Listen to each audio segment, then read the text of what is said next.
Facing challenges and overcoming setbacks is part of doing business.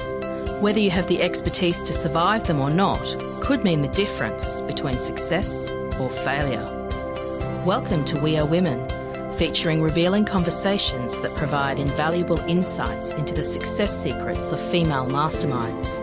A must listen for every entrepreneurial woman. Now here's your host, Janine Vosper. Hi, it's Janine Vosper here, and welcome to this episode of the We Are Women podcast. Today I have Miriam. Actually, I'm going to start that again because Miriam, I don't know how to pronounce your name. Waldie. Yes, Miriam Waldie. Okay, all right. Hi, it's Janine Vosper, and welcome to this episode of the We Are Women podcast. Got something a little bit different today to the things that we've been talking about for a while. I have with me the gorgeous Miriam Waldie. Now, Miriam is a Brisbane mum. She runs her own hair and tanning business while also running a national pageant, which she has developed over the last 7 years. Miss Fit Bikini Model. It's not your typical bikini competition. The competition supports and empowers women of all shapes, sizes, and backgrounds by encouraging a holistic approach to fitness, overall well-being, positive body image, and building confidence in women. How cool is that? A core aspect of her business is also supporting and promoting Australian small business. Welcome, Miriam. Thank you so much for having me. Yeah, I know when I got your information, you were recommended through a mutual contact, and I thought, now this is very, very cool, and read through what you do with the pageant. Now, tell me a little bit more about you. What got you into this and your background, and then we can talk about why you built the pageant. Of course. Well, a big part of, I guess, why I kind of do what I do is I really believe in the ripple effect and why one particular circumstance or event in your life can lead down to many, many different tracks. So I think it was 2014, going back a fair few years, I had a bit of a, life change, which got me to think a little bit more of you only live once, do something that's going to scare you a little bit, that you probably wouldn't have never done before. So I have a little girl, she's 11. And after I had my daughter, I was in the gym with one of my girlfriends. We'd go spend a bit of time in the gym, but it was more so just so we could, the babies were in the daycare and we had a bit of mum time. And at that point, one of the trainers in the gym recommended that I do a bikini competition. And I was No. It's very much not me. I'm a very much behind the scenes kind of girl, quite shy, love to keep active, but that was about it. But after this life experience in 2014, I was like, right, I'm going to do something so crazy to get myself out of my comfort zone. So I did a bodybuilding bikini competition. Wow. Okay, that's certainly something out of most people's comfort. Oh, way. And I really thought that I would prepare myself for this journey and pull out by the end of it. But I did it, and which kind of got me on this track of what I'm doing now. Wow, that is certainly a big challenge to do that. And I love that you were going to the gym to socialize as well as get fit. That's how I started my gym experience. Now, my oldest son just turned 39 in December. That's how long ago.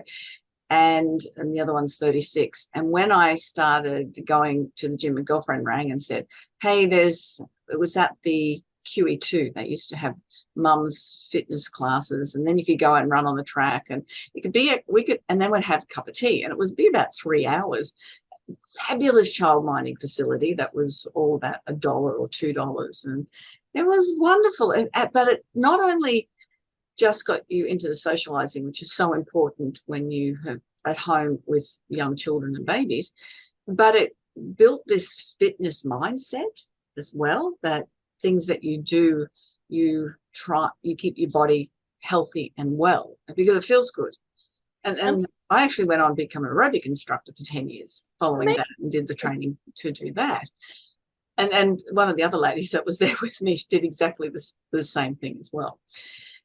But it's that doing that one thing and becoming a fitness trainer is, that's definitely a challenge. But standing up in front of an audience as a bikini, being evaluated and judged on how you look like that, wow, that's a big step, Miriam. It was. I'm in awe of you doing that. But also now that what you've done with the pageant that you have, that's different, isn't it? Completely different. So from my one experience of doing a bikini competition, I guess it opened my eyes to the fitness industry and the fitness modeling industry, and again opening my eyes to the not so great side effects that can happen to women from doing something so extreme. In some cases it can be a little extreme.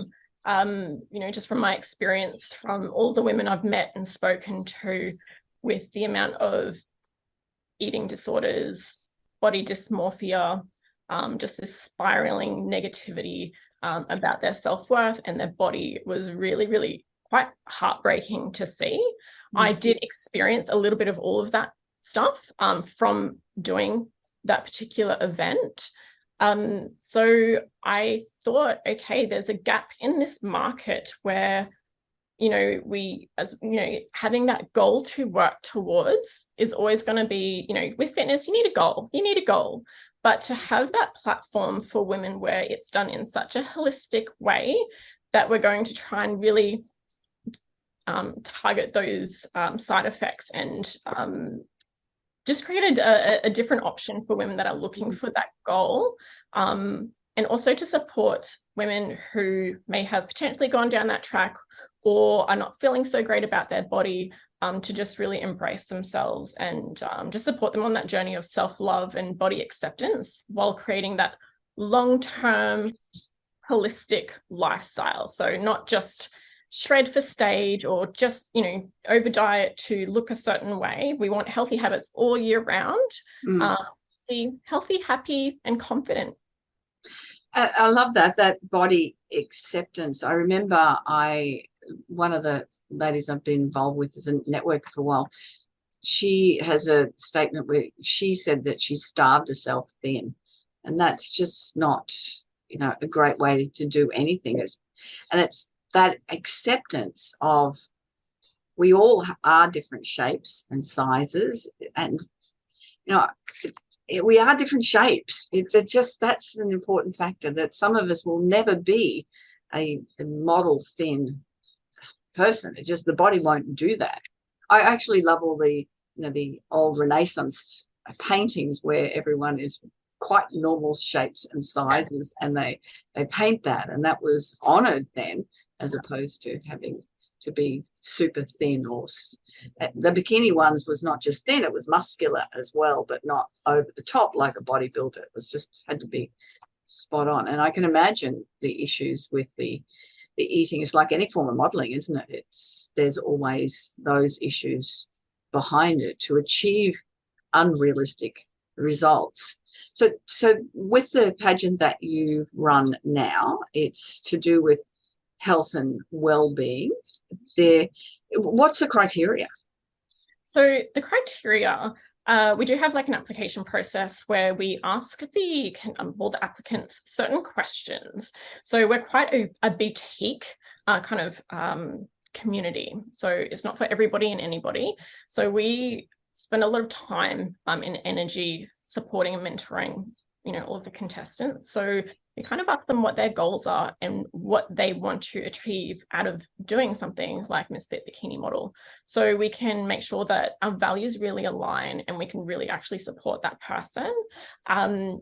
Even though it's a Fit Bikini Model event, it's not a typical comp. So Fit, we fit looks different on everybody, just like you said. So we don't have any strict criteria on your body shape or your look whatsoever.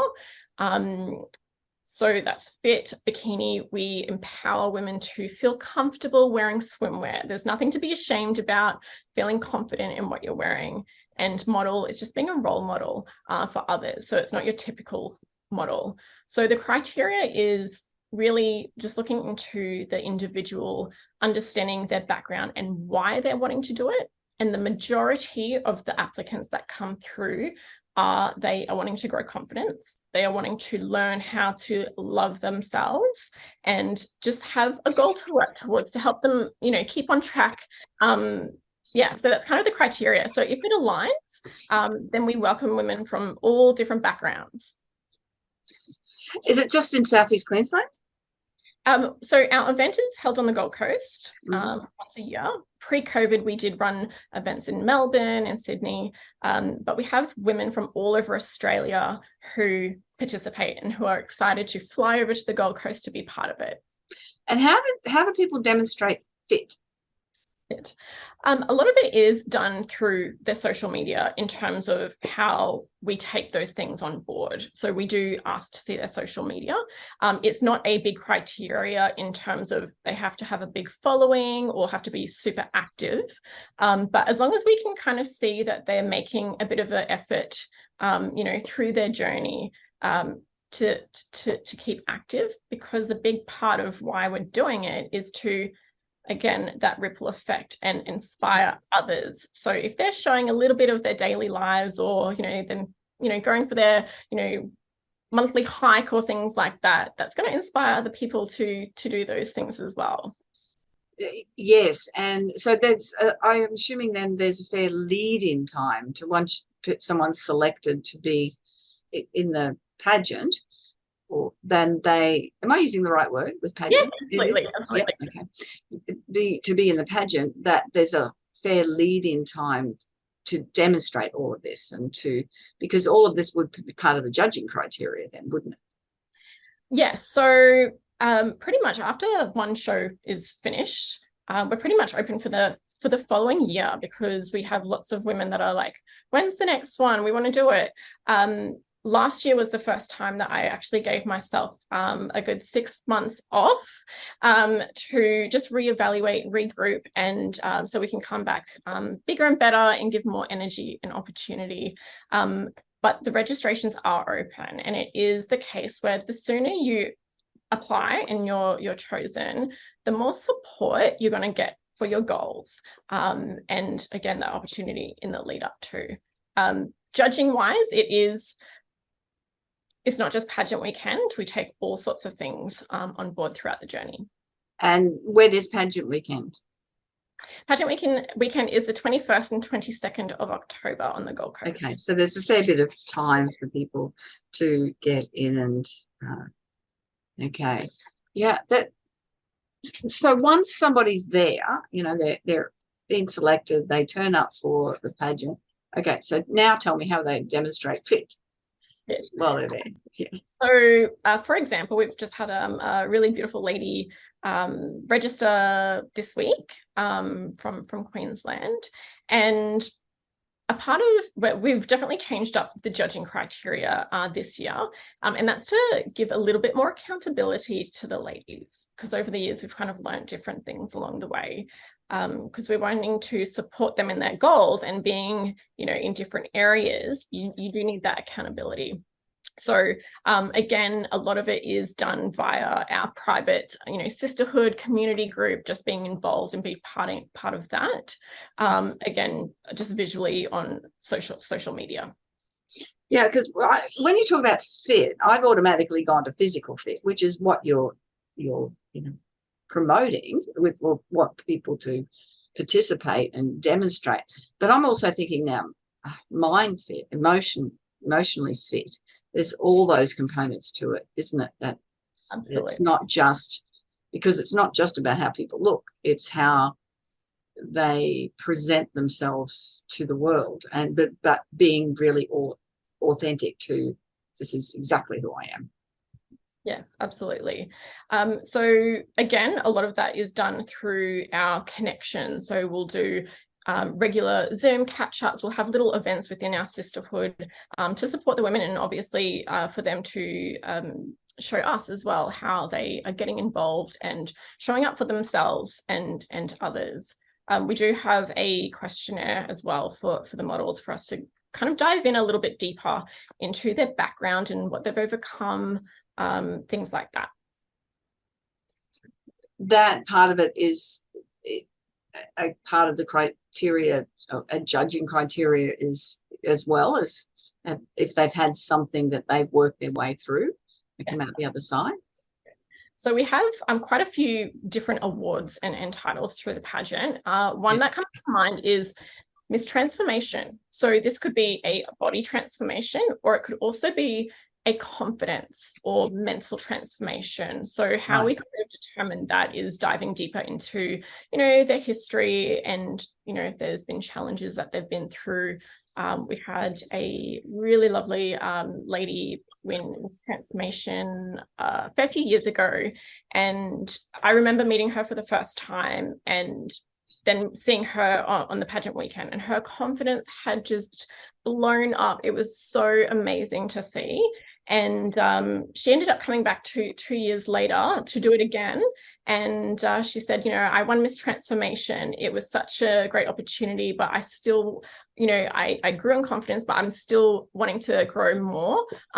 So that was just really, really beautiful. I love hearing stories like that. That's awesome. So that's a category, Miss Transformation. Are there other categories? Yeah. So this is one of my favorites, actually, Miss Girlfriend. So Miss Girlfriend is somebody that's just very social. They are all about connecting with the other women, really supporting others on their journey. And that's voted by, the contestants in our team. We also have an award called Miss Inspiration, which is a firm favorite as well. And so that is obviously somebody that people look up to for inspiration. Yeah, that's cool. I particularly like that. I'm just thinking when this goes to air, it'll be not at the moment, but at the moment, Married at First Sight is on TV. And I think a lot of them could use that Miss Girlfriend. And just, I notice, that, and not making a general statement, but it's certainly standing out with quite a few of the women and men on there, that beauty on the outside does not necessarily mean beauty on the inside. Not at all. And and I know it's a TV show, and I know it's meant to play it up. And I apologize to anyone. A friend of mine addicted to this to me, and I only watch The Couch on Sundays, but I have to now. It's ridiculous. But more because of, part of what I do is looking how people communicate with each other. And that's where I see benefit, as well as just looking at people going, you may be so attractive, but what you're doing, you don't look attractive because of what's coming from out inside out.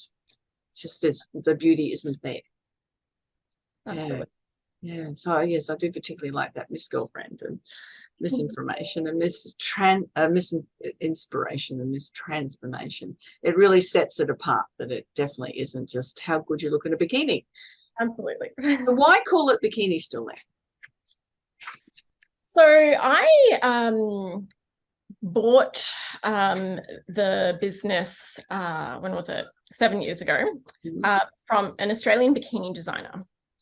And essentially she had started Fit Bikini Model Extravaganza to just showcase her swimwear.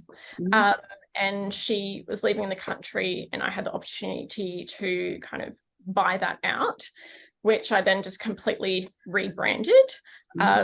And I guess having a little bit of taste of the fitness industry and the type of naming that was involved, I was really wanting to kind of target some of the fit bikini models that are doing other things or are looking at doing other things, to grab their attention, to say, hey, we're here. We might be a better suited option for you. Yeah. Okay, I get that. Do they have to wear bikinis? For our event? Yeah. Yes. Okay. So again, it comes down to that empowerment and that message of showing women of, again, all shapes, sizes, and ages as well. Yes. Oh, there's no cutoff. There's no age cutoff. I think the oldest I've had is 55. Would you say 65? 55. 55. Yeah. Okay. That's pretty awesome as well. It's and I can imagine someone at that age would be Miss Inspiration. Absolutely. I think a couple of years ago, I had a really beautiful lady from Melbourne come up to do it, and she was in her early 50s, and she came runner-up. And she was beautiful. She was rocking she was a grandma. She was rocking her beautiful long white hair, and she was amazing. Isn't that great? Yeah. Yeah, that would be really, really cool. So you get an audience in, obviously, and market it on the Gold Coast and around the surrounds for people to go and cheer people on and check it out. Okay. So with the audience, we do keep it quite private, actually. Okay. So it is open to friends, family. We definitely do welcome certain guests. It is more of a private, exclusive event, because we just like to kind of keep it nice and intimate for the models. So it's not, we have anybody just rocking up to check them out. But we do obviously open up to, people that are really interested or would like to support or be inspired by the show. Yeah, cool. No, that it certainly sounds interesting. So you started talking about, the issues with modeling, and have you done any other modeling background before? Oh, when I was really, really, really little, I think I did a couple of photo shoots here and there, but it was really when I first started this, when I really started to dive into it and just be exposed to it all and learn a lot as well. Over the last 7 years, I've definitely learned so much within the industry. But I feel like I've done a fair bit in the last 7 years. Yeah. So the women that are participating, do they need any experience? It doesn't sort of sound like it. No, not at all. I mean, sometimes the experience of just doing our event gives them that confidence that they're looking for. And again, there's no criteria in terms of we want, a professional or somebody that's already oozing confidence, because really we're wanting to kind of help support those that are looking for that. And that's the thing, isn't it? That this is what I'm hearing. It's very much helping people grow in confidence so that they can go, hey, look at me, I'm in bikinis and I feel okay in front of an audience. Yeah. It's definitely, it just feels very Aussie to the whole bikini thing on the Gold Coast as well. I know social media is, plays a big part in our perception of ourselves and that body acceptance. So what are the techniques that you help your participants with to, really accept how they are and who they are? Yeah. So in the lineup of our contestants, you'll see that every woman's body looks completely different. There's clearly different nationalities in there. So we use a lot of that content through our social media, in our group to that's a big core message in our marketing, to promote different bodies. And we do obviously follow a lot of other women empowerment and body positivity brands and accounts and influencers, and love to share all of their, their quotes or their messages, because collectively, we're all wanting to achieve the same goal. It's just spreading that awareness. Yeah, it's easier as you get become more mature. I'm not going to say older. As you become more mature, just to go, well, that's just what it is. The body changes, particularly it changes when you hit 60, and that everything moves around in a different space than it used to be, no matter how much fit you stay. It is a bit easy to go, oh yeah, well that's me. But it's not that easy when you're in your teens and your 20s and 30s and younger, even 40s, to really be comfortable in your own body. Is there anything, other than that social media and being part of groups? So you said you work with the team just to help them support through that. Is there any techniques that you can share that you use to help and assist your candidates, participants? Absolutely. I think it just comes down to consistency and just being surrounded by women that are going to cheer you on and really live by those core values. I think as us as women, we are our own, worst critic. And as much as I preach, all of these values, I'm a woman. I have my days where I'm like, hey, I'm not feeling myself today, and that's okay. It's just allowing yourself to be okay with those emotions. And I think it just comes down to the experience and going through them and, picking yourself back up each time. And each time you do, it gets easier and easier. So I think it's just surrounding yourself with people that have that same value and that are going to that's definitely a point. And that's one of the things, when I'm teaching people either confidence in sales or speaking or really just confidence, is that it's okay to feel nervous. Making sure then that if you're feeling like that you go and do some affirmations, or you go and read a book where there's people that are engaging you and lifting you, or you hang out with the people that lift you up and avoid the ones that pull you down. But it's okay that you're just not feeling okay for a bit, then to recognize it and observe how that feels, and then I'm just going to be like this, but then I will move out of it. So you can own it, just to be. And then that's such an important awareness, just to go, it's okay. Yeah, absolutely.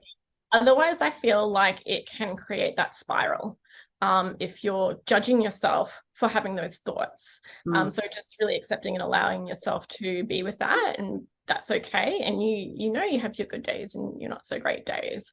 But I guess like our sisterhood is that really, really safe place where people can be very vulnerable and open and put their hand up, say, hey ladies, I'm not feeling great, or this is what's going on in my life, or I had this experience and it made me feel that way.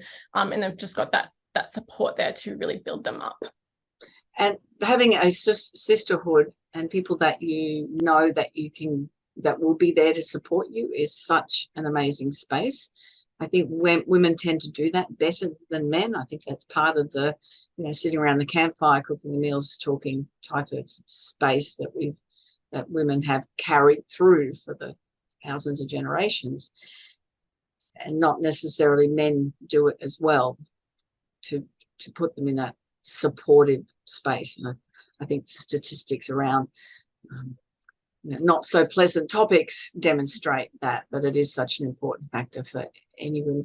And I think the other thing too is often women may not think that they want to burden somebody with their issues, but recognizing the fact that they're letting people down by not sharing their problems and giving the person and someone else an opportunity to assist.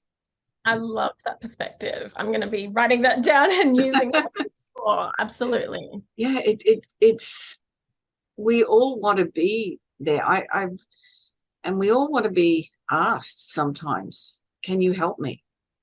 And I know I run events and even school fete when the boys were younger, and I've asked people to do certain things and help, and I had one lady burst into tears because she said, nobody's ever asked me to help.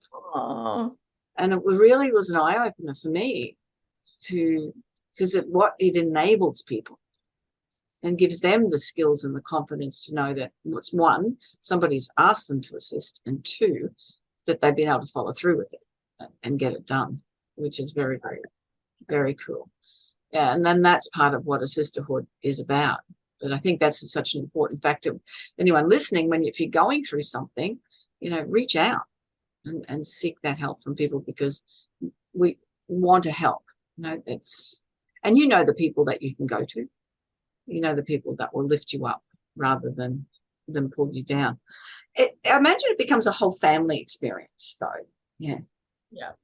It really does. I get quite emotional. I get quite emotional at the event. So instead of doing a speech on stage in front of everybody, we have our little pep talk, behind stage before the big runway show, where we all kind of, the team kind of share their thanks and encouragement. And it's always like, oh my gosh, it really is, So it's lovely to see. Yeah. So they don't share on stage in front of like a testimony to the journey's been for them at all?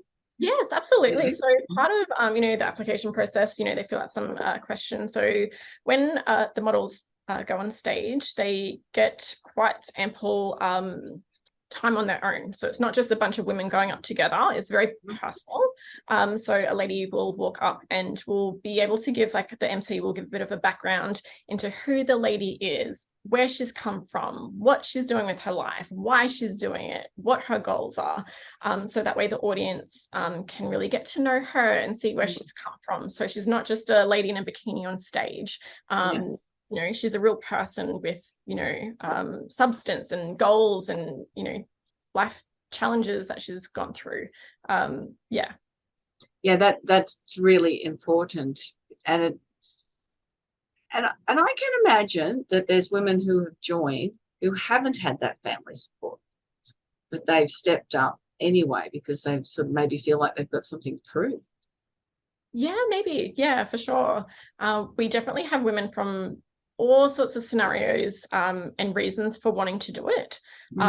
Yes, a lot of them are maybe trying to prove something to themselves that, yes, I can do something I set my mind to.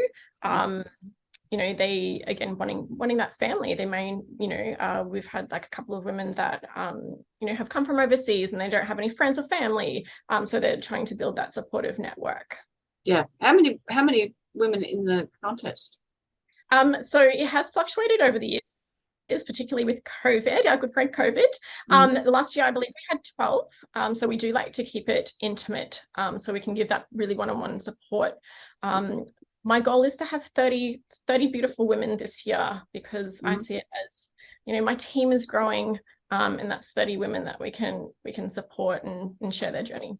Yes, and so you're running at the one pageant in Queensland. So it means that you can have women come from all around the country. How do you get the information out there? A lot of it is just social media.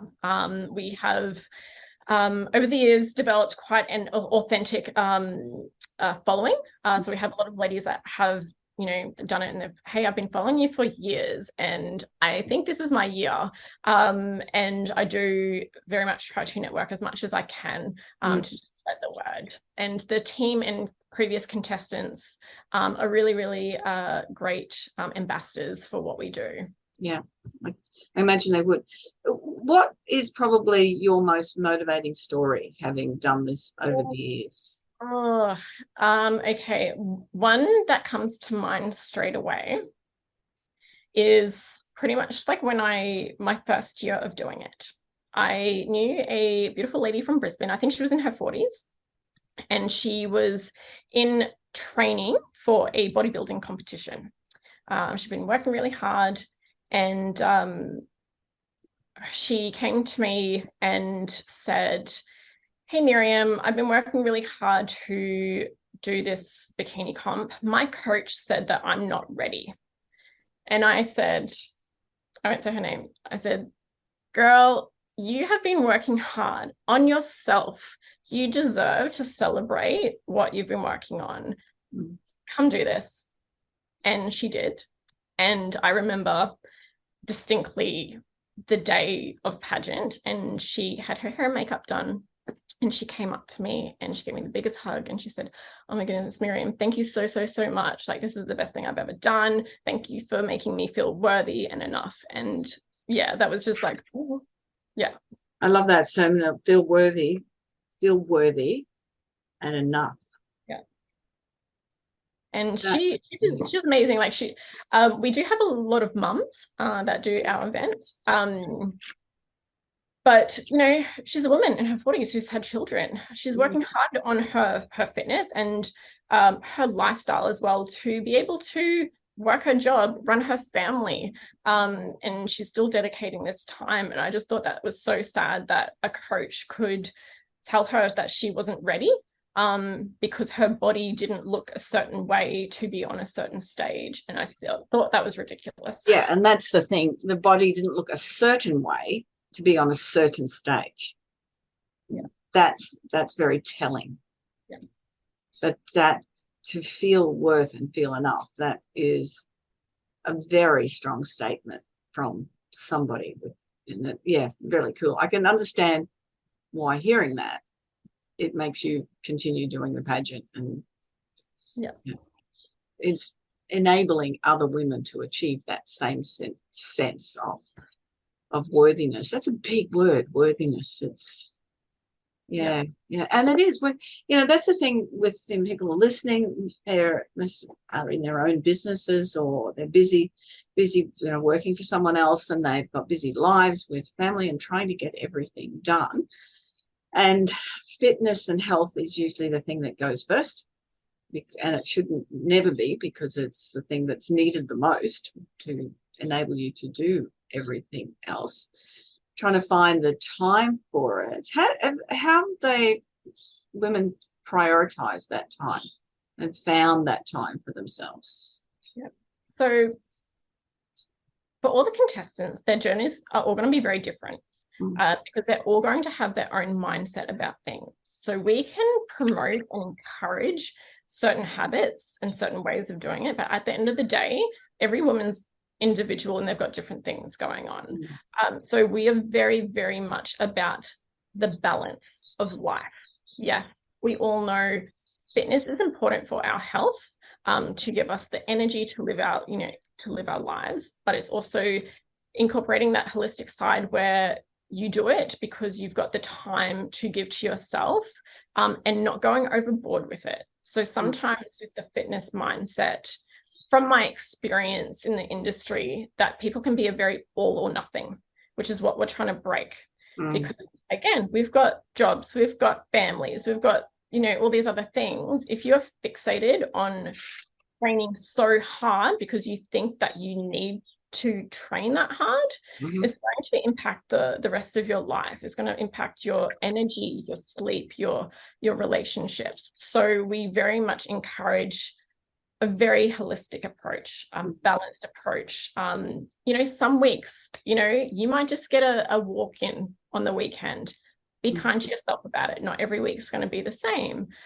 So just really that awareness of being kind to yourself and not judging yourself. As long as you're making an effort, that should be encouraged. That is such an important factor. And I know, this is, you mentioned earlier about having a lifelong mindset to fitness and health and wellness. And, I remember when I was doing all the training, and I used to run as well and do crazy things like that, my brother-in-law said to me, so when will you stop all this fitness training things? And I've gone, well, when I die, probably. To me, it was a weird question. I just didn't get it. Why would you stop at any stage? It's changed a lot over the years. And what I do now is classes very minimal compared to what I used to do. And I probably have a better mindset towards it now than the intensity of what I used to do. But it's just, you just want to feel well, and that's, and I encourage clients all the time. Part of their mindset thing is to move your body. Doesn't matter what that looks like, but whatever it looks like to you is to move the body. But yeah, it was really weird to me going, I don't know. I can't imagine stopping. It's get the walker out, Yeah, it can become an addiction. So it is, that balanced approach. And it is that balance, because I saw that a lot when I was instructor, is that what people were, particularly people in the classes, they'd go from one class to the next class, the next class, and then they'd be obsessed. And if they missed a day, it would be quite a stressful, tragic sort of moment and trying to get back into it. And I know I touched on that a little bit myself. And I saw a movie about some ballet dancers and the intensity that these were top-level ballet dancers, the intensity that they trained and the injuries they put themselves through. And it was also, then they hit to some elite swimmers. It was obviously, that was the show it was about this intense mindset to doing something and injuries. And I'm thinking, you're crazy, Janine. You're not an elite getting paid for this. This is just really crazy. Pull back. And it made the whole difference about I could still do the things or I didn't. It changed that mindset. And it was okay. Again, you want to be able to, I don't run now, obviously the body says that was not a good idea, but you do things that fit your lifestyle, fit your age, fit your, what your body allows you to do, as long as you keep moving. Absolutely. Yeah, very cool. I love the idea of this pageant. I think it's something that is of high value to be available to people, to, again, I'm going to use those ladies' words, to build that sense of self-worth and to feel like they absolutely enough to accept that your body and how you look and how you feel, and then to love yourself rather than just constantly not feeling good enough. So yeah, and not having that all or nothing feeling about anything. So to any takeaway points, Miriam, that you want people to remember before we wrap up? I think, male or female, just be really kind to yourself. No one is perfect. And, again, we're doing things for longevity, not a short fix. And I guess one of the other takeaways would be you never, ever know who you're going to inspire on your journey, or why an opportunity might come your way, or why something might happen. You never know where it's going to lead. I put my hand up to do a bikini comp because I, thought, okay, I'm going to do something crazy. And 7 years later, I'm doing this. So you just never know where life's going to take you. And surround yourself by, people that share your values, that are going to cheer you on. And you can, give that back, because I believe, everything is about, giving and receiving. What you put out to the world, you're going to give back. Yes, most definitely. No, they're such good points, and it's just being kind to yourself. I think that is the biggest thing, isn't it? Yeah. So how people can learn more about the Miss Fit Bikini Model pageant? So we've got our website, misfitbikinimodel.com.au. We're on social media, of course. Whether you're thinking of a pageant or if you just want some inspiration, we have so many beautiful, inspiring stories throughout our social media, and always sharing just the healthy habits and the positive mindset. So even if you're just needing a little bit of inspo to live happy and healthily, check us out. Yes, and as you were saying that, it's even if somebody, I think having the conversation now, people listening to this, it may inspire people who would never have ever thought that they could be in a Misfit Bikini Model pageant. Absolutely. Just knowing that it's about them building that level of confidence in themselves and belief in themselves instead. That's really cool. Thank you. So we've got the website, which is Misfit Bikini Model.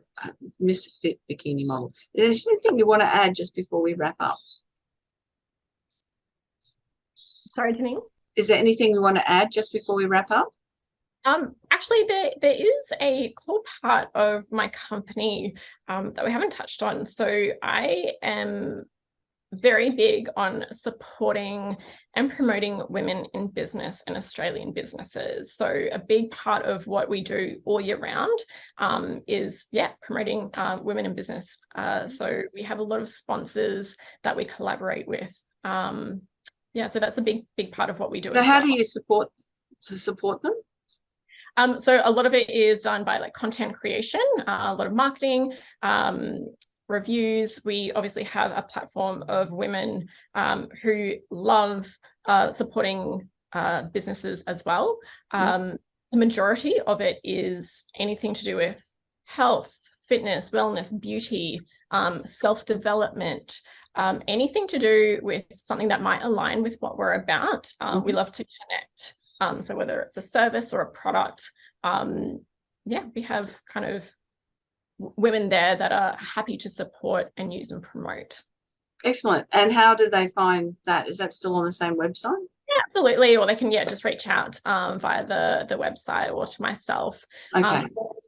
Happy to Excellent. chat. And all your contact details are on the course notes. So however people are listening or watching this, they'll be able to find that information. Thank you, Miriam. I've really enjoyed our conversation. It's opened my eyes to something a little bit different that I hadn't thought of. And I love the idea that you're also working with supporting women in business, and I'll check out that platform as well. It's been a great conversation. I hope you've enjoyed it. That's another episode of the We Are Women podcast done and dusted. Remember to visit JanineVosper.com if you have got any questions about things you may be doing in your business, or you want to build your brand and you want to be able to stand out in a really busy marketplace, then book a strategy call and we can have a conversation and figure out what might be the best direction for you to go. I am Janine Vosper. I look forward to you joining me on the next episode of the We Are Women podcast. Bye-bye for now.